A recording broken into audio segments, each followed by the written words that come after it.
Thank you. I wish my husband had been here to hear that introduction. Maybe I wouldn't have to go home and do his laundry tonight so we could leave on a trip tomorrow. But it's such a pleasure to be here. Some of you know, I know Peggy knows, and I know Bill and Sally know, but my career in West Virginia began in Grafton. I was a college roommate of Dr. Wally Murphy's youngest daughter. And when Dr. and Mrs. Murphy came to live in Grafton, their daughter Judy came with them and attended West Virginia University, where she obtained a master's degree in guidance and counseling. And during a particularly cold winter, when her parents were on a trip in Europe, I spoke to her by phone, and she was rather down. It was, you know, she and the dog in Grafton in February, and I said, well, I'll come visit you. And she said, God will reward you for your kindness, and I'll get you a blind date. And I said, oh, that's hardly necessary. We'll just spend the weekend together. And she said, no, I'll get you a blind date, who happened to be Jack Keeley, my husband.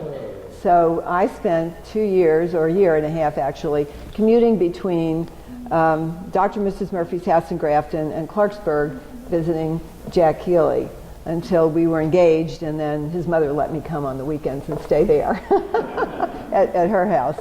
But so I have, you know, many fond memories of Grafton, and as Pam Johnson, my friend who's with me tonight, by the way, whose husband's uncle was Randolph Johnson, one of the people who helped found the shrine. As we were driving over here, Pam said, oh, I hope I don't get lost. And I said, I can't get lost in Grafton. I know my way around Grafton because I'm dating at the lake in the summer and living with the Murphys on weekends. So it's wonderful to be here. Also, I want to thank Marcia for this kind invitation. I feel the least among so many illustrious members of the community here, and I thank you for coming out on a Monday night. I'll try to get you out of here for Monday Night Football, and to remember that there are other things that people have an interest in. But as you know, tomorrow is Constitution Day. And I wonder how many of you know who founded Constitution Day? Oh, Marcia, you stole my thunder. That's right, Senator Byrd. Senator Byrd founded Constitution Day, which is something I didn't know till I started doing my research for this. And it was formerly known as Citizenship Day, and it was formerly known as the American Day. And the interesting thing about it is Senator Byrd passed a bill. Now, we need them again, don't we? No, not too many bills are getting through Congress right now. But this was a national observance as of 2004. That's when he set the date of September 17th as the day for, quote, citizens to commemorate the signing of the United States Constitution and learn more about our founding document. And here's a quote from Senator Byrd as well. Our ideals of freedom, set forth and realized in our Constitution, are our greatest export to the world. That is so true. Do you know that over 100 countries around the world have modeled their national constitutions on our Constitution? And we're the oldest constitution in the world. And sometimes you will hear a great debate within the courts, particularly between justices like Justice Breyer and Justice Scalia, about whether the Constitution is a living document. No one doubts that it's a living document. That debate is about something far more esoteric. But the fact that our Constitution has survived for all these years is a testament to the living ideals in that Constitution that have been embraced by so many emerging nations around the world. In fact, you heard that I'm a member of the ABA, and one of the functions of the ABA is to represent American legal principles around the world. And one of those things that we represent, and Justice O'Connor, by the way, is a great representative of this, is to promote the ideals of the American Constitution.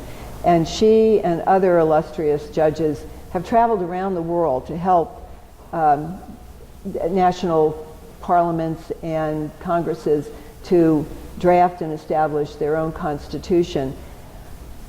I want to move right on to why they do that. They do it for a number of reasons, but one of the primary reasons is because our Constitution was so bold and original in many ways, but key to what I do, to what Judge Moats does. It established an independent judiciary. Now you say, what's the big deal about an independent judiciary? Well, candidly, it's a very big deal. I once heard Justice Breyer give a talk about how he had met with a number of judges from Russia shortly after the fall of the Soviet Union, when Russia was beginning to emerge from all those decades and was looking at new freedoms. Those justices from Russia were very interested to learn more about the American form of justice. And after visiting with Justice Breyer at the Supreme Court building and seeing his chambers, they asked him, where is your telephone to the executive? And he said, I don't have a telephone to the executive.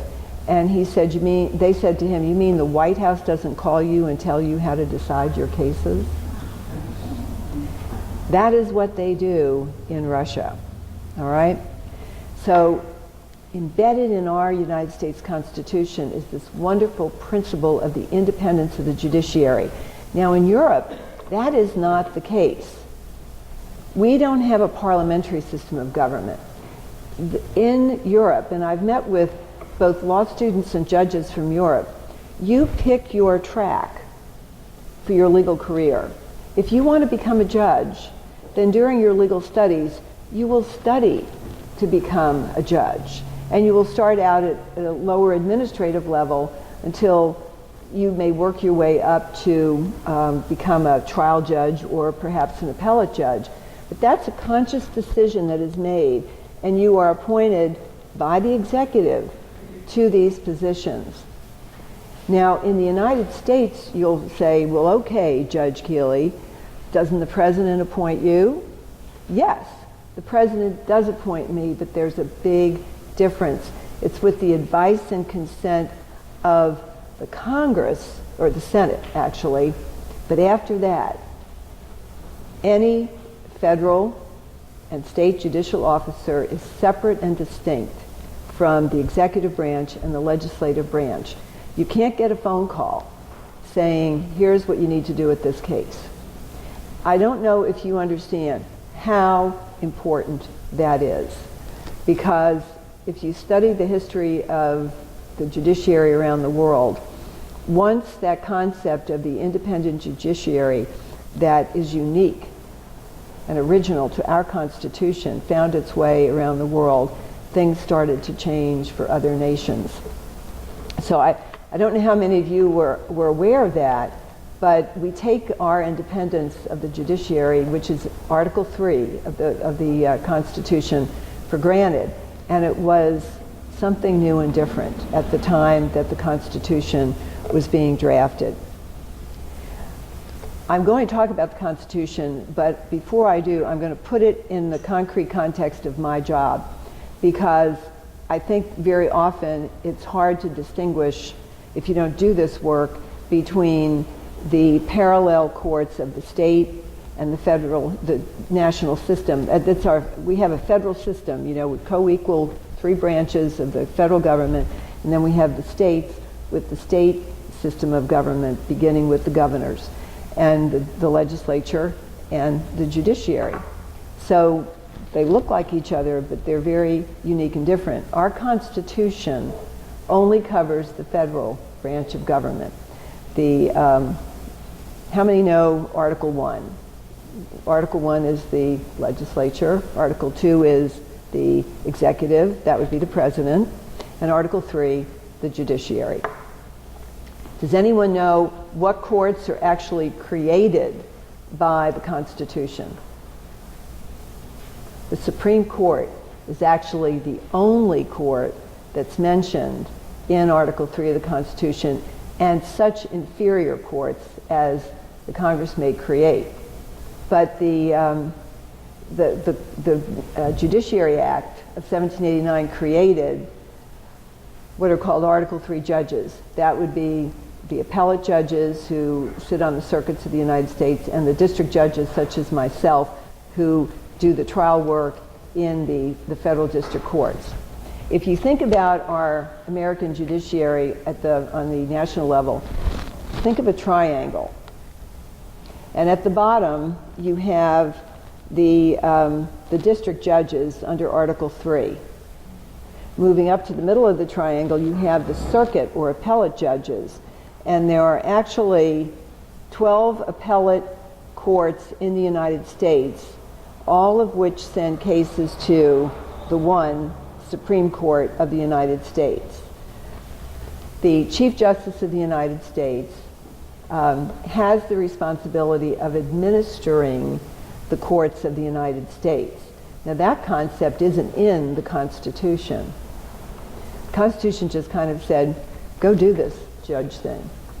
But William Howard Taft, former President of the United States and great executive mind, became Chief Justice of the United States after losing a second presidential election. And he, as Chief Justice, said, we've got to make this system work better. Because in the beginning, the justices were riding the circuit and hearing appeals from the district judges. They really didn't have appellate courts.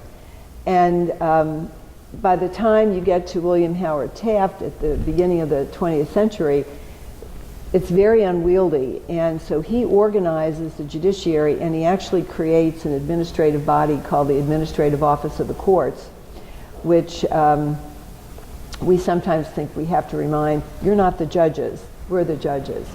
But right now, in a time of sequester and great financial crisis in our country, the Administrative Office of the Courts is candidly keeping us all afloat and helping figure out how we can keep the courthouses open and pay the legal officers, such as the magistrate judges and bankruptcy judges who are Article I judges created by Congress, not by the Constitution.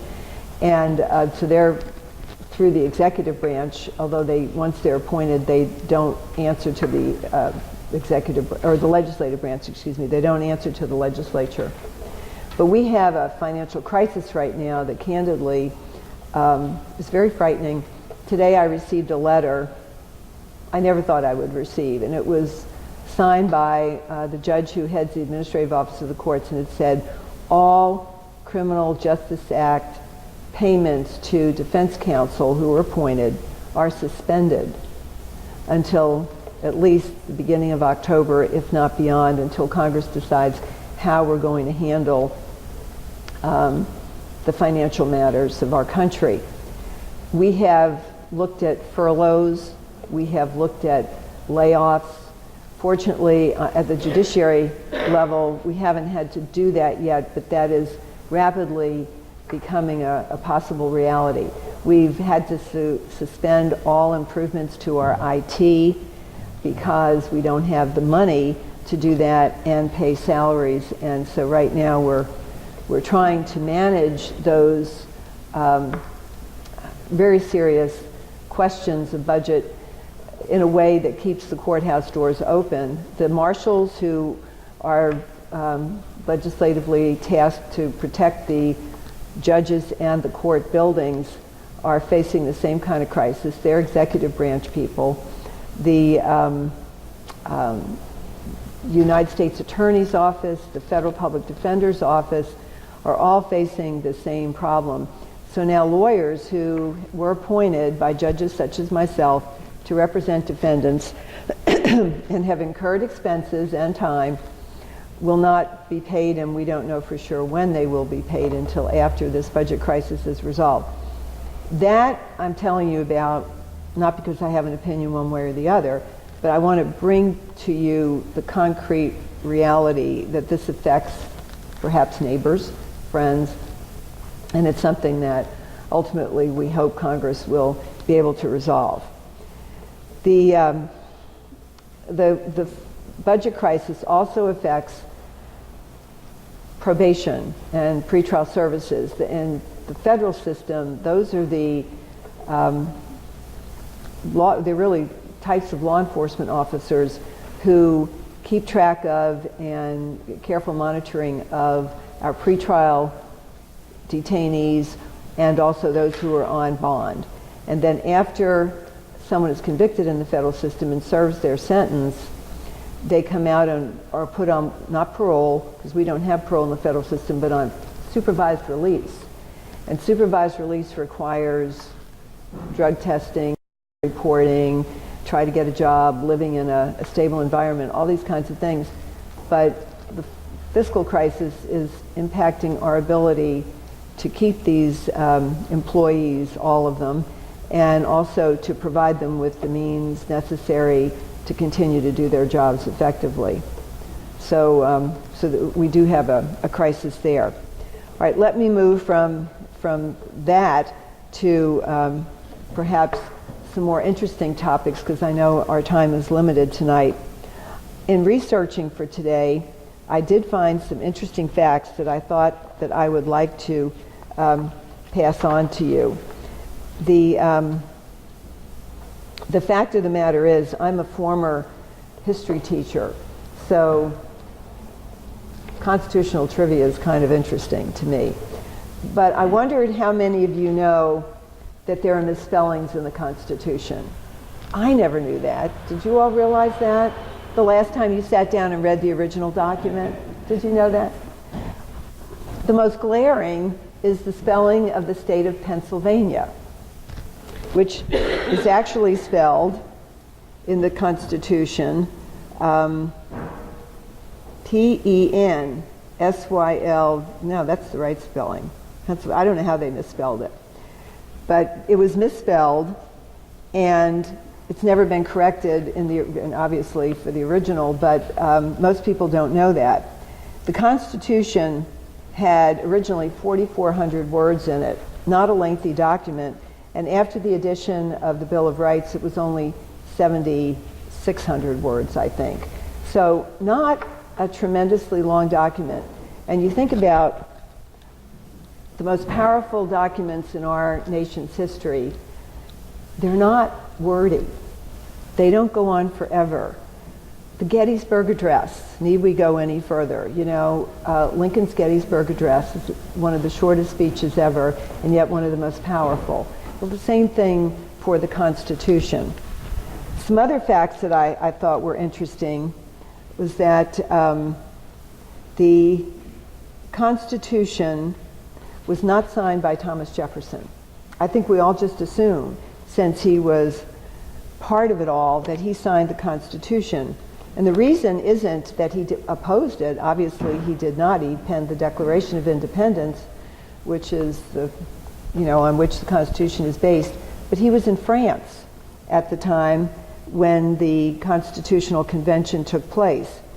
And John Adams was then in Great Britain, and he also did not sign the Constitution. And by the way, that pesky cousin of John Adams, Sam Adams, really opposed the ratification of the Constitution because he felt it was going to give too much power to large states and large agrarian landowners and business people. So he thought that it was not democratic enough. By the way, Benjamin Franklin was asked to describe what this government was going to be, and his quote was, "It's going to be a republic if you can keep it." So that was interesting. He was not well at the time of the Constitutional Convention, and he was carried in on a gurney of some type for the meetings every day, and he had to be assisted up to the platform that we think of where the desk where they all came to sign it, so that he could sign it. He was the oldest member of the Constitutional Convention. He was 81 when he signed the Constitution. He lived to be 84, I believe. Now, interestingly enough, another fact I learned was that many of the signers of the Constitution lived to be rather old. So I take from that signing the Constitution was good for your health. But a lot of the men, and of course they were all men, did live years beyond the signing of the Constitution, some well into 1812, 1816, 1820. And most of them went on to continue with careers in public life. They were United States senators. Some became district judges appointed by the president. And some went back to become governors of their states. Now, there was one state that sent no representatives to the Constitutional Convention, and that was not by accident. It wasn't the weather was bad, they couldn't get there. They didn't want to participate. Does anybody know what state that was? Rhode Island. Okay. Does anyone know what the last state to sign the Constitution was? Rhode Island. Does anybody know when Rhode Island signed the Constitution? Long after George Washington had been elected president. So Rhode Island, the last state to sign the Constitution, kind of came at it Johnny-come-lately. And I've often thought to myself, the next time I go to Rhode Island, I'm going to look for that factoid somewhere on some state plaque or something. We're the last state to sign the Constitution. We never sent any representatives to the Constitutional Convention. They were, do you know who the father of the Constitution is, or was? James Madison. He's given the title of father of the Constitution. And of course, he and John Jay wrote the Federalist Papers that were published all over the 13 colonies, encouraging people to vote for the Constitution. It was a hotly contested election, and by no means was it guaranteed that we would pass the Constitution. And in fact, some states had more than one election on the issue.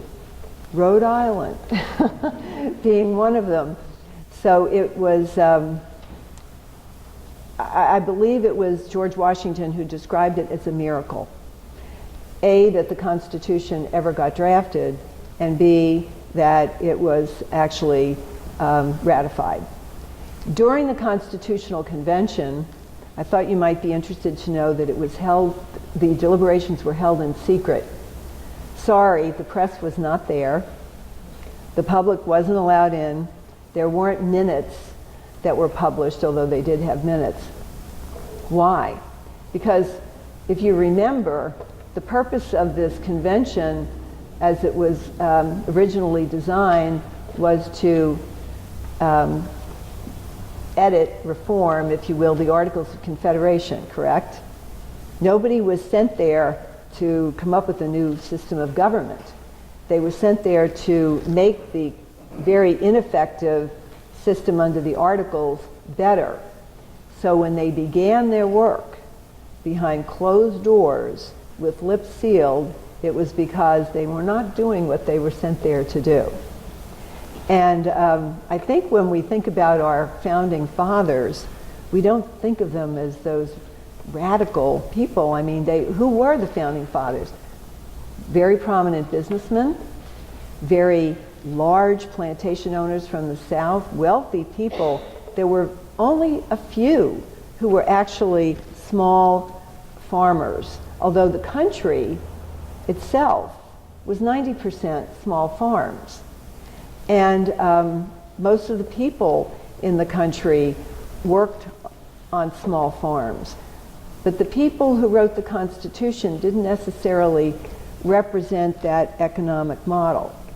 And I've often thought, and I wonder if you would, where would we be if this had all been done under the sunshine of open governmental proceedings and with a lot of public comment? Perhaps the history of our Constitution gives us pause to think that what is perhaps not popular at the moment might necessarily be something that was very good because it set our country on the course of great expansion and success. just another little point, because we're having this great debate nationally, aren't we, about secrecy and taping and monitoring our telephone calls and all these other things. These were not things that were ever thought of by our founding fathers, but of course they embedded in the Constitution principles of individual freedom on which we base our debate today, right? This is how we look at these questions in light of what was said in 1789 in this incredible document that we call our Constitution.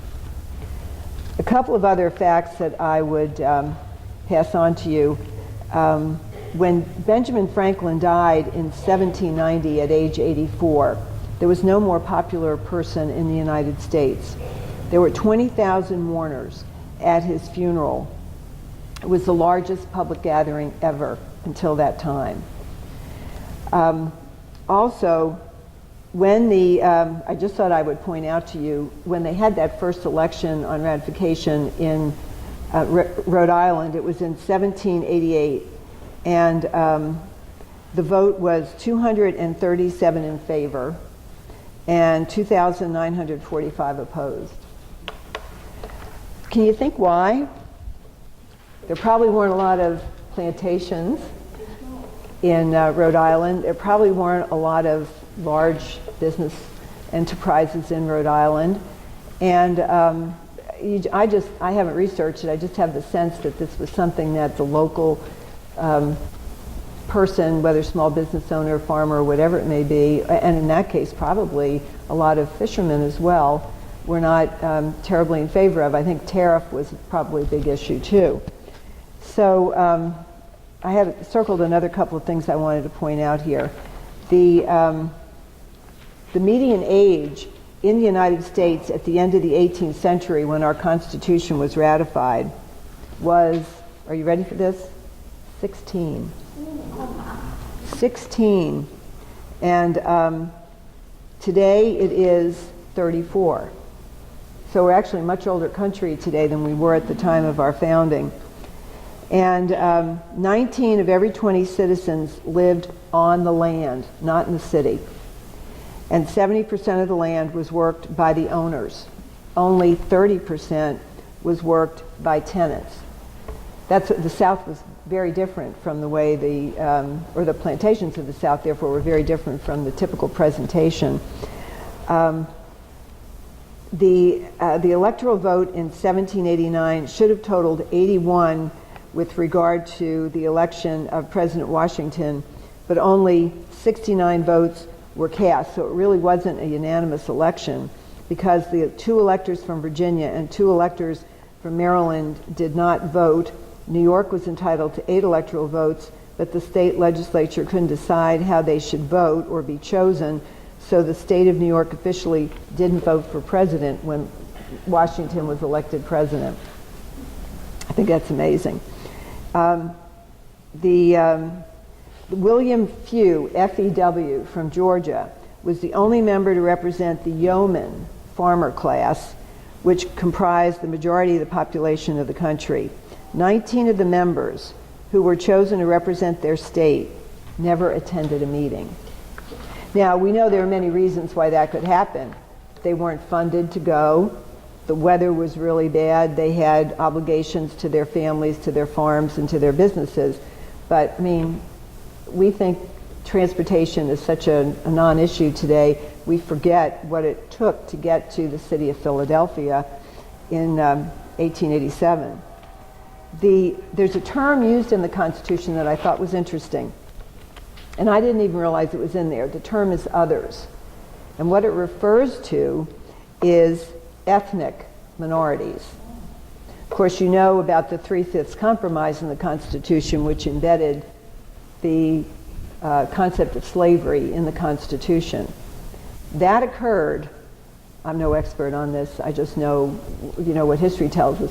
That occurred because the Founding Fathers, many of whom, the majority of whom were opposed to slavery, felt it was the only way they were going to get the Constitution passed, because they wouldn't get the votes, particularly of Virginia, South Carolina, North Carolina, unless the 3/5 compromise passed. So that compromise passed, and I think the writings that I've heard about expected that that slavery would expire on its own by about 1812. Well, we all know that didn't happen, and even though Britain abolished slavery in the early 1800s, the institution of slavery was perpetuated on the plantations themselves.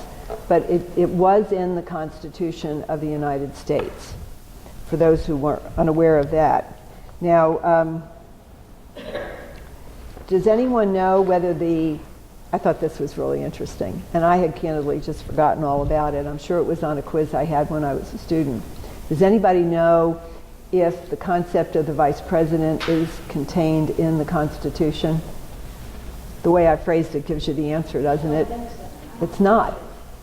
The Vice President is was supposed to succeed if the President died or could no longer serve. But there was no concept in the Constitution that the Vice President would become the President. So I actually said that wrong. There's the concept of the Vice President in the Constitution, but not that the Vice President would become the President. Does anyone know when that finally became part of the Constitution? Okay, it became part of the Constitution in 1967 when the 25th Amendment was passed. The 25th Amendment actually technically made the Vice President the President. Up to that point in time, every Vice President, think of Truman, who succeeded to the office, was not technically the President under the Constitution. That started under President Tyler, who succeeded when Henry Harrison, right? Let me double check this. William Henry Harrison.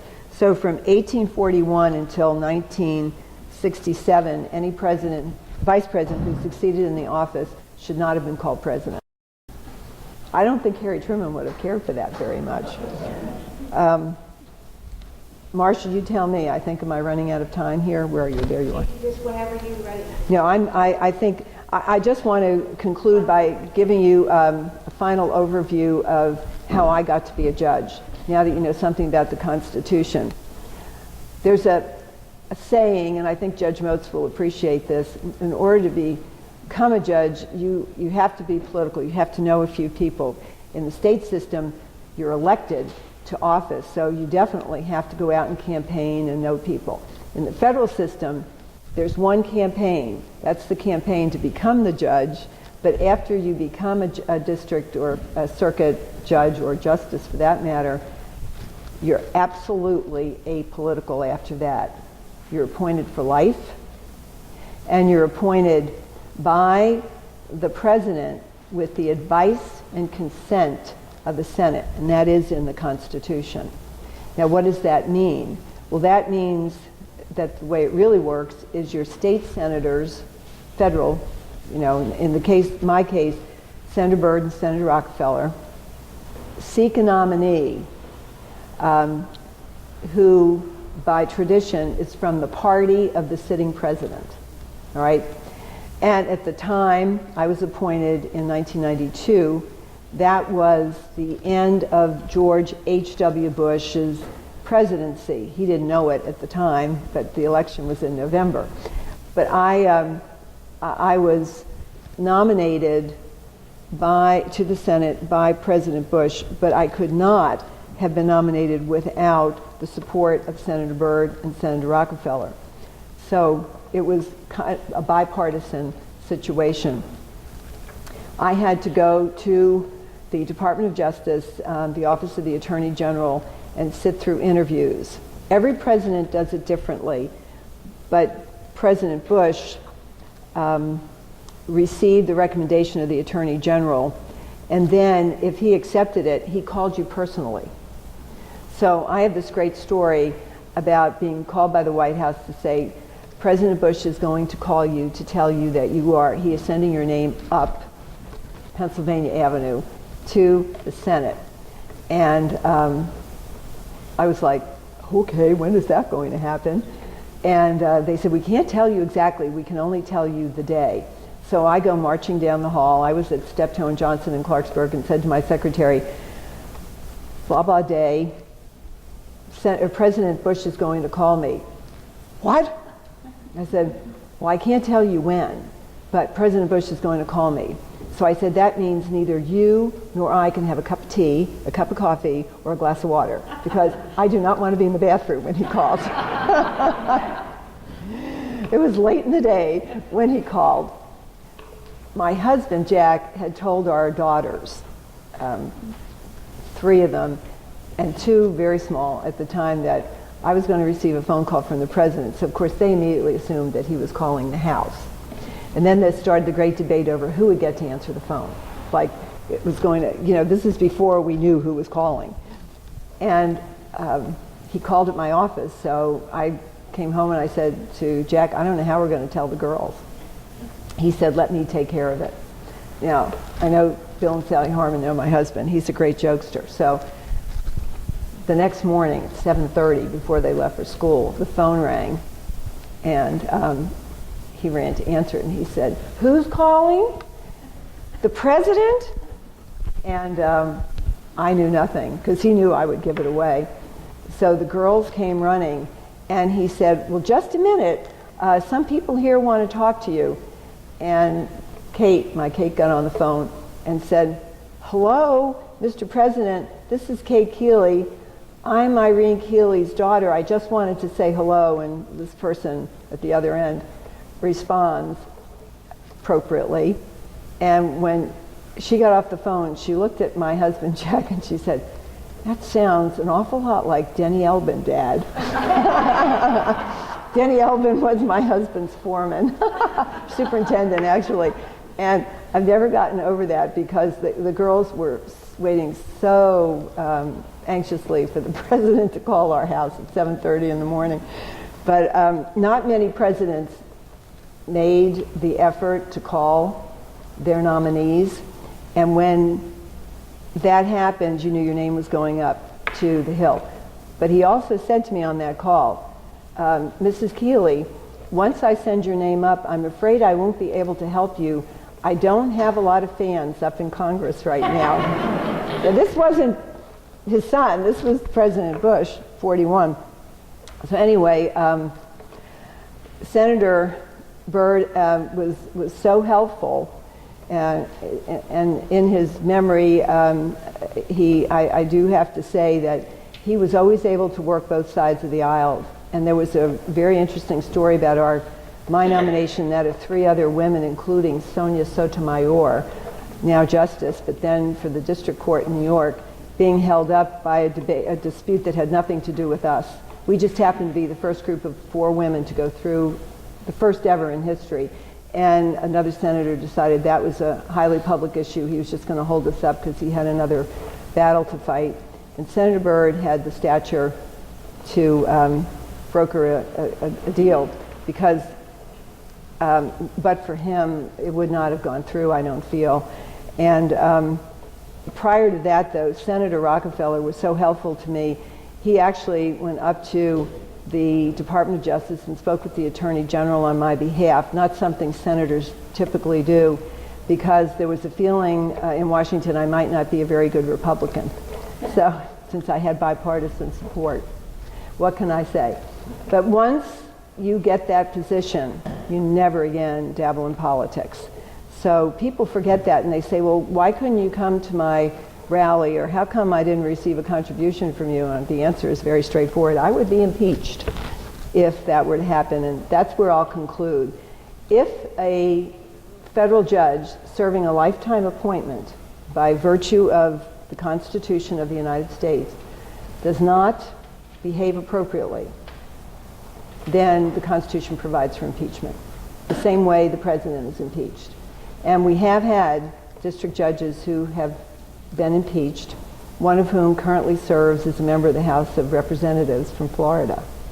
He was a district judge and was impeached, had to resign from office, but he ran for office and was very popular in his district and has served, I'm sure, with great acclaim since that time. Well, let me conclude by saying it's such an honor to serve you as a member of the federal judiciary in the United States.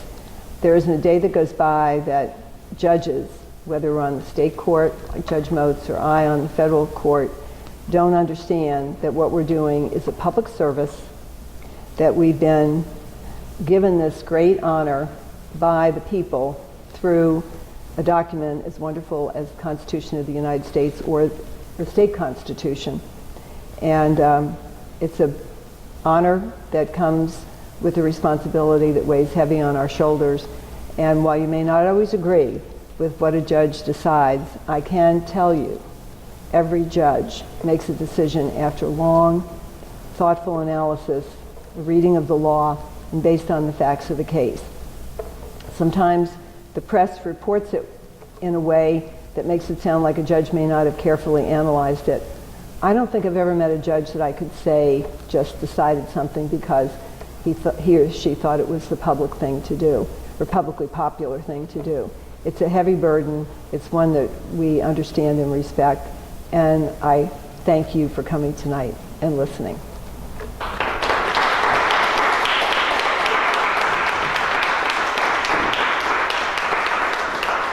I'd be happy to answer questions, but I know it's late. You. There you go. Does anyone have any questions?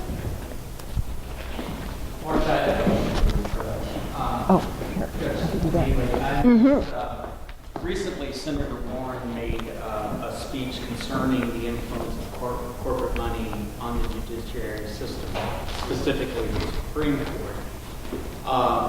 And I guess my question to you is, what is your primary concern when you think about our judicial system? What keeps you awake? You're talking about, was that Warren Rudman? So you said Senator Warren. I'm trying. Senator Elizabeth Warren. Oh, Elizabeth Warren. Oh, because that is a debate that's gone on for a long time.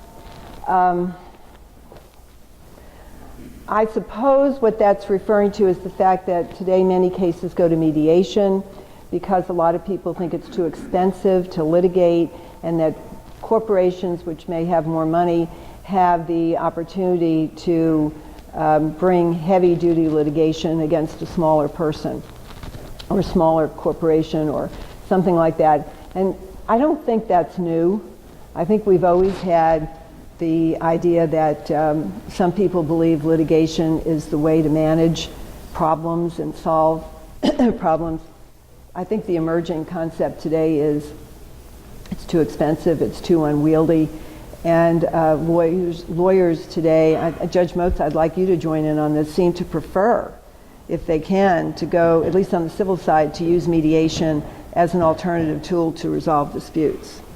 It's greatly debated.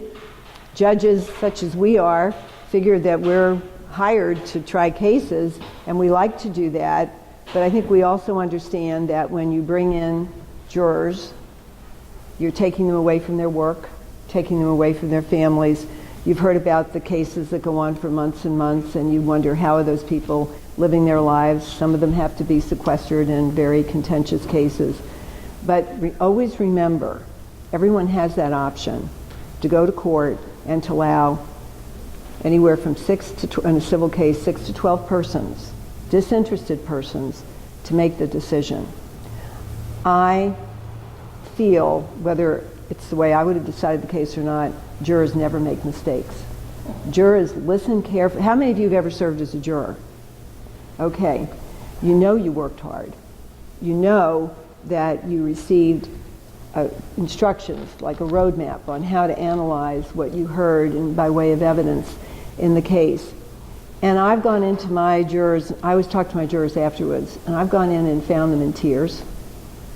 Not because they felt they made the wrong decision, but because they know they made the right decision, but it affected somebody's life. Okay? So I think that I haven't heard what Senator Warren said, but I don't think I agree. So I'm very proud of our system. I think it works. I do think that litigation can be very expensive and unwieldy. I'm not personally opposed to mediation because I think mediation helps people who are looking down a long, difficult, and expensive road of litigation to get the problem resolved sooner and perhaps effectively. Judge Mose, I don't know what you think about that. And incidentally, the motto on the Rhode Island license plate is the Constitution State. I know. Is that amazing? I mean, now you know the truth. The rest, or no, wait a minute. As one of my favorite radio broadcasters said, that's the rest of the story. Anyone else? I'd be happy to. Yes. What type of cases Do I hear? get to your bench? Yes. The same kind of cases Judge Motes has, except for family law. We don't do any family law, and we don't do abuse and neglect. We have civil cases, including maritime cases and trademark, patent. I do patent cases because Mylan Pharmaceuticals, the third largest generic company in the United States, or world, excuse me, is located in Morgantown. And so when there's a dispute between Mylan and another pharmaceutical company, there's a patent suit is usually filed over the drug, and that will come to little old Clarksburg, West Virginia, because of the nature of the claim. We do antitrust, we do labor. You know, when I first came on the bench in the 90s, we were still having a lot of labor disputes, and I did, several strikes. Judge Maxwell, many of you would know who he is from Elkins, when he was on the bench for over 40 years. Judge Maxwell did a lot of labor disputes. That was the bread and butter of a district judge in West Virginia for a number of years. On the criminal side, Judge Motes and I would see very similar cases because there's what we call concurrent jurisdiction on, say, drug cases, a lot of drug cases. I wouldn't get a typical murder case like Judge Motes would get, but if it occurred on federal property, a prison, cemetery, national cemetery, a park, then I would have jurisdiction to hear a murder case such as that. One of the big differences between the state system and the federal system is the state system has what we call indeterminate sentencing and parole. The federal system has guidelines. We sentence you to a discrete period of time expressed in months, 292 months. Then you have to do the math, figure out how many years that is, followed by supervised release. But supervised release and parole have something in common. If you violate, we can send you back to prison. So the systems are extremely similar in that regard. And I can't tell you how much admiration and respect I have for the state court judges who do the abuse and neglect and the family law cases. That's a challenge. And we have now in the state system family law judges, but they still have appeals to the circuit court. And we also, as prosecuting attorney on the state side, we have United States attorneys. The big difference, circuit courts are one county or maybe two counties. I guess there are a couple that have three counties. In the northern, we have two districts in West Virginia, the Northern District and the Southern District of West Virginia. There are 55 counties in West Virginia. Divide the line just south of Braxton County and over to the river, the Ohio River, and over to the Eastern Panhandle. And the Northern District of West Virginia covers 33 counties. Okay, and the Southern District has the others. At one time there was only one district for the entire state, but we're so geographically challenged, Congress, under the urging of then Senator Neely from Fairmont, created two districts. I go to the District of New Jersey to visit with fellow judges there, and it's so populous but such a small state. They go, how do you have two districts? Well, I don't know. Maybe you just elect too many senators. Ours stay a long time. So that's the story on that one. Anyone else? Come visit sometime. You know, the courts are open. Everyone thinks you have to have a pass to get into court, and that's not true. Every one of our proceedings has to be open to the public, and you don't need permission or an invitation to come. So I welcome students. I see students here tonight. Be delighted to have you come down. You can call ahead of time, find out if there's a case going on. We're not busy 24/7, but we are usually in court during the week, most of the day, hearing cases. That's what our job is, and I'd be happy to have you come down. We also have court in Wheeling, Elkins, and Martinsburg in our district. Yours is in. I'm in Clarksburg. I'm in Clarksburg. So we've had a court in, that's the final question. Do any of you know when the first district judge was appointed in West Virginia? Okay, ask yourself, when was West Virginia made a state? That's when we got our first district judge, who was John Jackson from Parkersburg, West Virginia. And he served for 40 years. So, and when I first came on the bench, it's just a personal fact, but I was soon after diagnosed with cancer. And praise God, I'm still here. And I like to think that this job is, while it's not easy, it's good for your health. So, all right. Thank you again.